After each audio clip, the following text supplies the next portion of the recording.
Olá pessoal, tudo bem com vocês? Na aula passada a gente viu um pouquinho sobre a questão da membrana plasmática e sua estrutura, a bicamada fosfolipídica, certo? Onde há proteínas incrustadas, incrustadas ali nessa dupla camada, bicamada fosfolipídica. Também nós vimos as estruturas de glicídios ligadas ou diretamente à membrana ou diretamente às proteínas.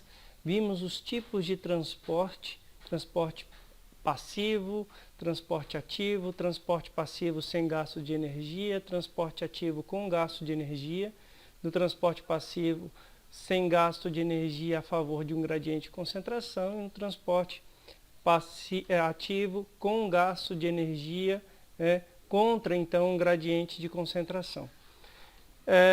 E agora na aula de hoje nós vamos ver um pouquinho sobre a estrutura celular interna, as organelas, as estruturas internas membranosas e suas devidas funções, certo? Então a gente vai agora no livro de vocês para entender um pouquinho melhor.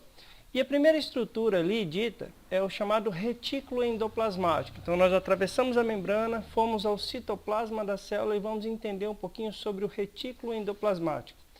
Nas primeiras observações ao microscópio fotônico, a célula parecia ser preenchida por um fluido aparentemente homogêneo e viscoso contido pela membrana plasmática.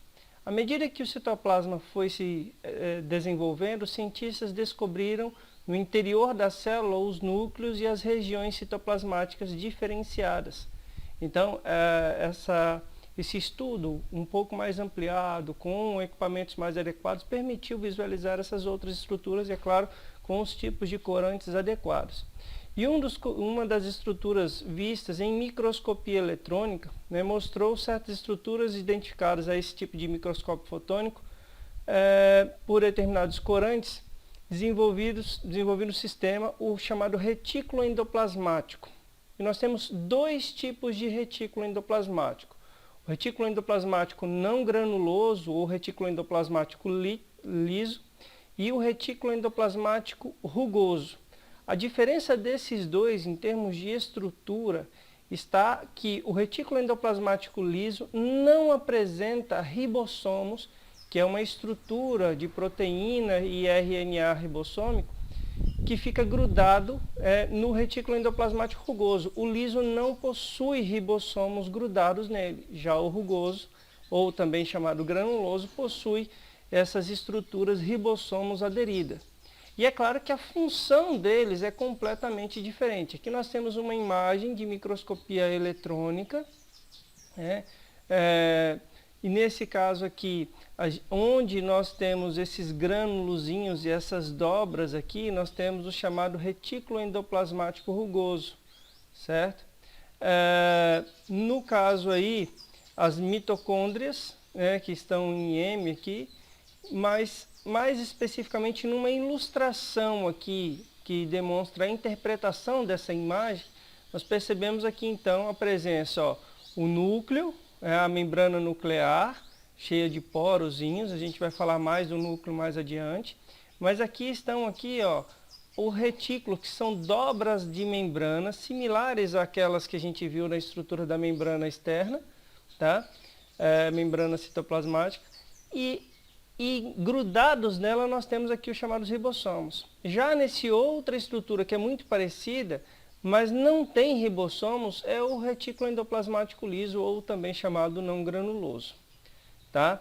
Então, um dos pontos muito importantes com relação a isso é sobre as funções do retículo endoplasmático rugoso e retículo endoplasmático liso.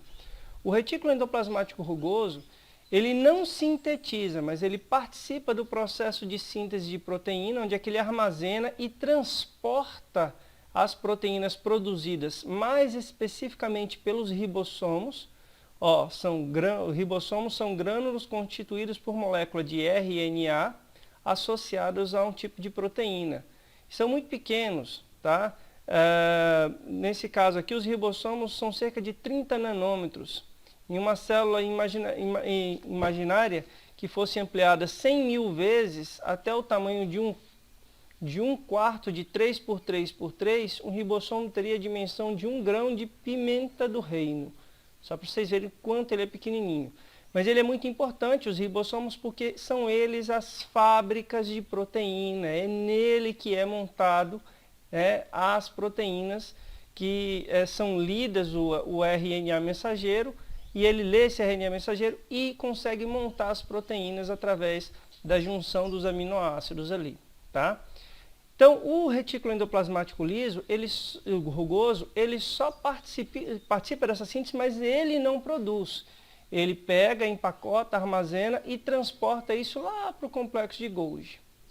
Já o retículo endoplasmático liso, a função dele é especificamente produzir, secretar hormônios, alguns tipos de lipídios hormonais, testosterona, progesterona, e também ele é responsável por um processo de desintoxicação de algumas substâncias que nós ingerimos. Por exemplo, o álcool, ele é uma das estruturas responsáveis por degradar álcool, tá? O retículo endoplasmático não granuloso ou liso, que a gente chama.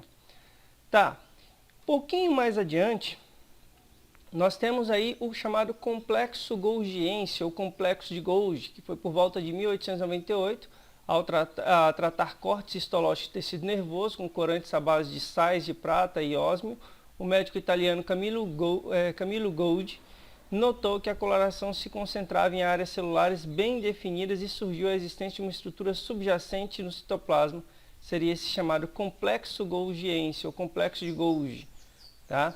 Essa estrutura aqui, ela trabalha muito em conjunto com o retículo endoplasmático rugoso ou granuloso, porque lá pelos ribossomos são produzidas as proteínas, o retículo endoplasmático rugoso empacota e transporta isso para uma região, a face cis do complexo de Golgi, onde o complexo de Golgi armazena essas substâncias e às vezes faz até alguns acabamentos, algumas transformações, umas finalizações nessas proteínas, e ela costuma transportar as proteínas produzidas e finalizadas, empacotadas, para fora da célula. Então imagine que isso aqui é um centro de distribuição.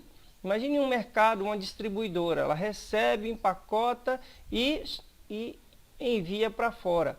Às vezes ela não envia para fora, ela produz uma outra estrutura cheia de proteínas, enzimas digestivas que vai formar uma outra estrutura que a gente chama de lisossomo, que tem uma função bem diferente, que a função dele é digerir, participar do processo de digestão da célula.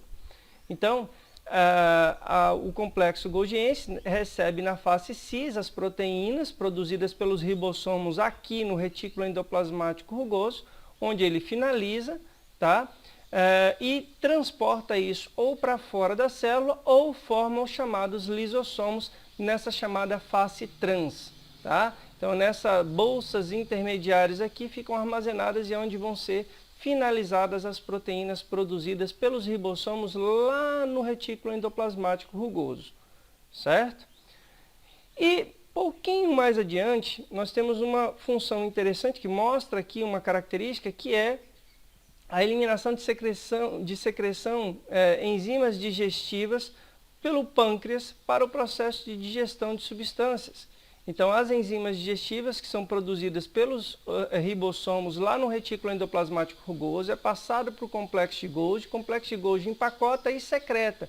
Isso aqui é eliminado no intestino, onde ele literalmente vai fazer o processo de digestão de alguns tipos de proteínas existentes, substâncias existentes ali. São enzimas digestivas, certo? Então, vejam a complexidade de trabalho que se tem. E a gente vai ver ainda mais antes, quando estiver falando sobre o núcleo, o processo de produção dessas proteínas, porque não existem ribossomos somente aderidos aqui no retículo endoplasmático rugoso. Ele também pode estar espalhado aqui no citoplasma, tá? Mas a maior parte dele está aqui grudado no retículo endoplasmático rugoso, ou também chamado de granuloso. Outra coisa muito importante que o complexo de Golgi participa é a produção de uma estrutura nos espermatozoides. Quando os espermatozoides ainda não completamente formados, ele já é uma célula haploide, já é uma célula com metade do material genético, ele é chamado de espermátide.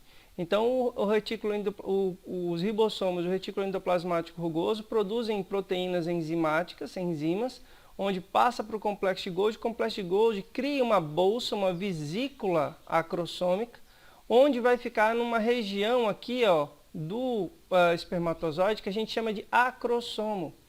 Tá?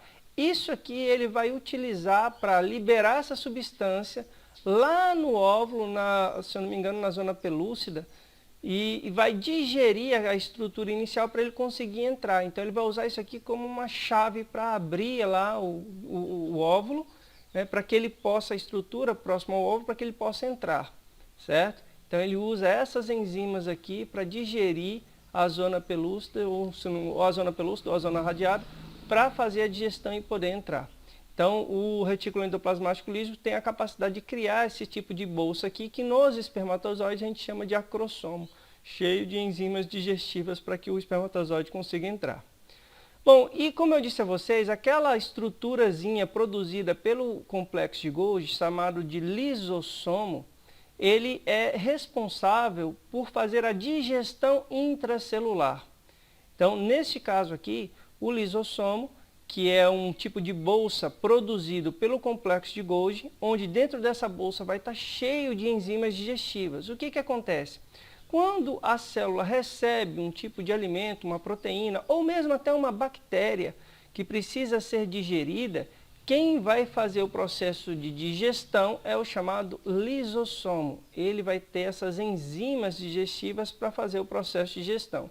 Então, imagine aqui, olhando aqui, um glóbulo branco fagocitando ali uma bactéria, né, formando aí um fagossomo. Aí esses lisossomos se unem ali, liberam as enzimas digestivas, né, formando o que a gente chama de lisossomo secundário, e aí literalmente digere todas as partículas ali. Tá? Quando são partículas muito pequenas, chamada pinocitose, né, onde as partículas, que é aquele processo de transporte que a gente viu lá anteriormente, partículas menores, ele invagina aqui para dentro esse pinossomo, né, e vai se fundir com o lisossomo, e aí forma também o lisossomo secundário, que vai digerir aquelas partículas nesse mesmo processo, certo? Então, às vezes, dependendo da situação, ele participa da digestão dessas estruturas que são fagocitadas. Como também os lisossomos são responsáveis por digerir organelas que não são mais necessárias. Por exemplo, imagina que as mitocôndrias, né, que não está mais ativa, não é mais necessária, ele vai lá e digere essas organelas, como as mitocôndrias aqui, que não são mais necessárias. Então, tanto faz a digestão de partículas maiores ou partículas menores que são fagocitadas ou pinocitadas, e também faz o processo de digestão de mitocôndrias ali, ou de outras organelas que não são mais necessárias. Tá? Então, o lisossomo também atua na digestão de partes da própria célula em que se encontram, e o que é denominado função autofagia. Tá? Isso acontece, por exemplo, com alguns animais que perdem a cauda, como é o caso dos girinos, que perdem a cauda. Ele faz autofagia, destrói ali o próprio parte do próprio corpo que não é necessário mais. Tá? E células que não são mais necessárias, às vezes ele acaba destruindo ali mesmo também. Uma situação interessante aqui são os pequenos lisossomos e seus grandes efeitos aqui, ó. Algumas doenças estão relacionadas com a disfunção desse tipo de estrutura, né? Ou proteínas que sofreram desnaturação. A doença, por exemplo, Tay-Sachs, que é uma doença resultado de um defeito de enzimas que atuam uma das etapas da digestão intracelular de um gangliosídeo, substância normalmente presente em membranas das células nervosas, mas que precisa ser continuamente reciclada por meio de digestão dos lisossomos. As autópsias mostram que as células nervosas doentes estão aumentadas devido ao inchaço dos lisossomos, que ficam repletos de gangliosídeos não digeridos por ela. Os sintomas de DTS começam a se manifestar no primeiro ano de vida. Por volta de 2 anos, a criança já apresenta sinais de demência e geralmente morre antes de completar os 3 anos de idade. E aqui várias outras doenças aqui, a silicose ou abstose, tá? Ele fala aqui também de uma outra, isso aqui é uma questão pulmonar, vocês podem dar uma lida depois ali para dar uma reforçada. E uma outra doença também bastante conhecida, chamada encefalopatia espongiforme bovina ou transmissíveis, chamada EEB, tá? Ou nesse caso aqui, a doença da vaca louca, mais comumente conhecido como doença da vaca louca, ou uma variante da doença Creutzfeldt-Jakob, mais conhecida como sigla NVCJD, tá? Essas doenças caracterizam por uma degeneração lenta do sistema nervoso central decorrente de um acúmulo de proteínas fibrosas infectantes conhecido como prions, proteínas que se desnaturam ali, geralmente adquirida pela ingestão de carne contaminada. Isso acontece, por exemplo, aconteceu lá que eles estavam dando cama de frango, se eu não me engano, farinha de sangue para os animais bovinos, como suporte de proteína, e esses prions eram transmitidos por modo de ingestão, e aí literalmente as vacas contraíam a doença e o gado teria que ser sacrificado. Tá? Tem outra aqui, a curu, que é uma doença causada por prion endêmica entre nativos de Nova Guiné e cuja transmissão está ligada a rituais de canibalismo, consumo de carnes humanas e ocasiona esse tipo de doença também de proteínas desnaturadas, certo? Para dar mais continuidade, então, dentro das estruturas aqui nós temos para a sustentação celular uma outra estrutura dentro das células que são chamadas de paredes e citoesqueleto, né? A parede celular é uma estrutura que está presente principalmente em células vegetais e também em fungos, bactérias, algas, né? Plantas, protozoários possuem parede celular. Célula animal não possui, do reino animalia, não possui parede celular. Então é um envoltório estéreo rígido ao qual adere internamente a membrana plasmática. Então, primeiro tem essa estrutura da parede celular para depois a membrana celular.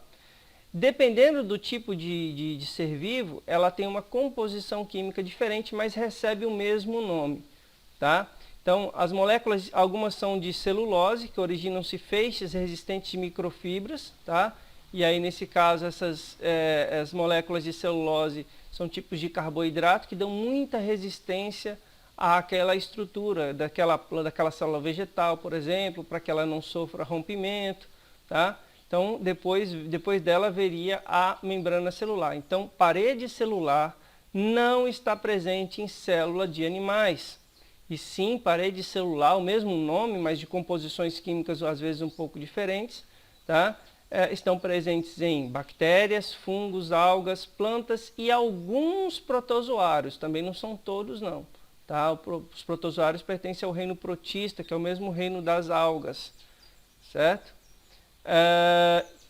E uma outra estrutura muito importante é o chamado citoesqueleto, que foi muito negligenciado nos últimos vestibulares, mas está sendo mais cobrado, porque ele é composto de microtúbulos, né, que medem cerca de 25 milímetros de diâmetro, e nanômetros de diâmetro, e pode atingir até alguns micrômetros de comprimento. Suas paredes são constituídas por moléculas de proteína, chamada tubulina, tá? E nossa célula imaginária aumentada 100 mil vezes, um microtúbulo teria cerca de 2,5 milímetros de espessura, né, comparável ao tubo de tinta de uma caneta esferográfica com até 50 centímetros de comprimento. Então, para que serve o citoesqueleto? Ele dá sustentação à célula para o seu formato e também auxilia nos processos, às vezes, de movimentação dela, de rearranjo. Então, essa grande tenda que fica sustentada ali é sustentada principalmente, então, pela estrutura dos chamados, esses microfilamentos chamados citoesqueleto, tá? Outros componentes do citoesqueleto são os microfilamentos de actina, então é de tubulina, actina e também miosina, uma outra estrutura que também é citado, acho que não sei aqui no texto aqui, mas actina, miosina, tubulina são os componentes estruturais que estão formando esses chamados microfilamentozinhos, chamado de citoesqueleto. Uma outra estrutura também presente, não é uma organela propriamente, porque não tem membrana, o citoesqueleto também não é, mas os centríolos e flagelos e cílios. Essas estruturas aqui, formado também por tipos de microtúbulos, tem alguns componentes muito parecidos com o citoesqueleto, mas a maioria das células eucarióticas, com exceção dos fungos e das plantas com sementes de gimnospermas e angiospermas, apresentam pelo menos um par de centríolos, pequenos cilindros ocos, e nesse caso aqui, são 9 conjuntos de 3 em 3 microtúbulozinhos, são 27 microtúbulos aqui. Tá? A partir deles se formam também filamentos que vão auxiliar no processo de divisão celular. A gente vai ver que a partir deles, em células animais, formam os microtúbulos para fazer a tração dos cromossomos, das cromátides, separação das cromátides. Mas a partir dele também são feitos os flagelos, são estruturados os flagelos para os espermatozoides. Os cílios são mais curtos do que os flagelos e ocorrem em número relativamente maior por célula, de ordem de dezenas a centenas ali. Os cílios e flagelos são originados, então, dessa estrutura dos centríolos ali. Certo? Então, aqui uma fotografia por um microscópio eletrônico de transmissão, cerca de 170 mil vezes de ampliação, ó, e você percebe que são esses 3 conjuntinhos, de trio de tubos, são 27 microtúbulos formando os chamados centríolos ali. Tá? Outra estrutura, e esse aqui uma organela, são chamados mitocôndrias. Mitocôndrias e depois os plastos, principalmente os cloroplastos, que são em células vegetais principalmente. Para a gente dar uma analisada melhor aqui, as mitocôndrias nós consideramos aí como o que nós chamamos de centrais elétricas. É a partir dela que se forma a maior quantidade de energia convertida dos carboidratos que nós consumimos. Quando não são carboidratos, aí tem outros processos metabólicos para transformação de energia através de lipídios e proteínas. Mas principalmente a nossa produção de energia, aquela molécula chamada de ATP, carrega uma carga de energia como se fosse uma pilha recarregada, é produzido principalmente a quantidade aqui dentro dessas mitocôndrias. Ou seja, tem alguns cálculos que se fazem aí, para cada uma molécula de glicose consumida, duas moléculas de ATP são produzidas fora das mitocôndrias, e aproximadamente aí 26 a 28 moléculas de ATP são produzidas aqui dentro das mitocôndrias. Então elas realmente são as nossas centrais elétricas, é a principal produtora de energia na forma de molécula de ATP. Tá? Então ela tem algumas estruturas interessantes, tem uma membrana externa e tem um emaranhado de membranas internas aqui, chamado de matriz mitocondrial. Ela tem seus ribossomos próprios, tem seu DNA próprio. Inclusive é até interessante que um filho herda DNA mitocondrial somente da mãe, não herda do pai, porque na hora do processo de fecundação, o espermatozoide ele não passa as mitocôndrias, só utiliza as mitocôndrias da mãe, da estrutura do óvulo da mãe. Tá? Então, o DNA mitocondrial só é herdado da mãe, não é herdado do pai. Certo? Ela possui também os seus ribossomos, que auxiliam na produção de própria proteína. O interessante é que a origem dela, é que ela seria um tipo de bactéria que entrou e passou na célula animal, funcionar como uma central elétrica, uma central de produção de energia muito mais eficiente, que deu um boom na evolução dos seres vivos, principalmente ali. Tá? Então, as mitocôndrias, parece um grãozinho, aqui é uma fotografia por microscopia eletrônica, também colorida artificialmente, tá? Porque fotos de microscopia eletrônica, elas são preto e branco. Tá? Ela tem um diâmetro aí de 0,5 micrômetros de diâmetro, de 2 a 0,5 micrômetros de diâmetro. Então, elas são até bem razoavelmente grandes em relação a algumas outras estruturas. O ribossomo dela é um pouquinho menor do que os ribossomos lá das nossas células normais, do citoplasma. E uma outra estrutura importante, as mitocôndrias, elas estão presentes em células eucarióticas, animais e vegetais. No caso aqui dos chamados cloroplasto, que é a estrutura muito parecida com as mitocôndrias em termos de um formato, mas ela tem aqui uma outra estrutura que é responsável por fazer o processo de fotossíntese nas células vegetais principalmente ali, tá?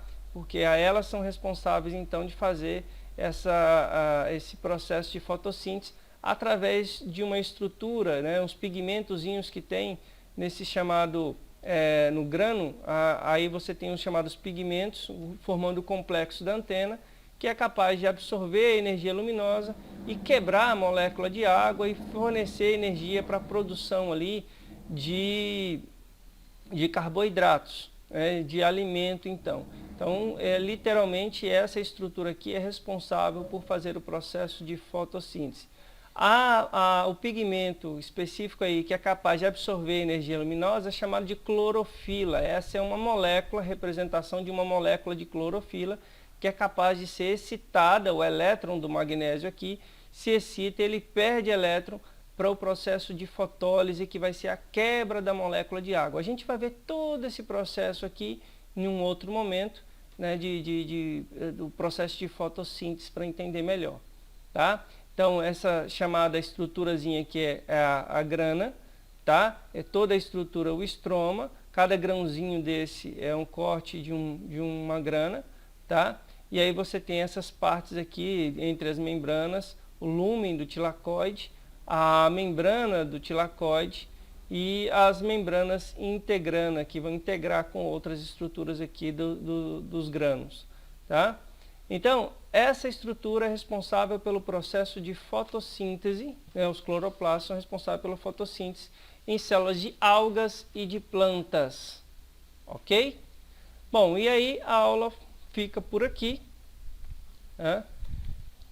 Nós encerramos essa parte, esse capítulo especificamente, para a gente posteriormente entrar no outro, que é a estrutura nuclear. A gente vai entender um pouco mais sobre a estrutura nuclear, o processo de produção de proteína, e aí mais especificamente a gente vai falar um pouquinho daquela relação dos ribossomos. Ok? Até a próxima aula.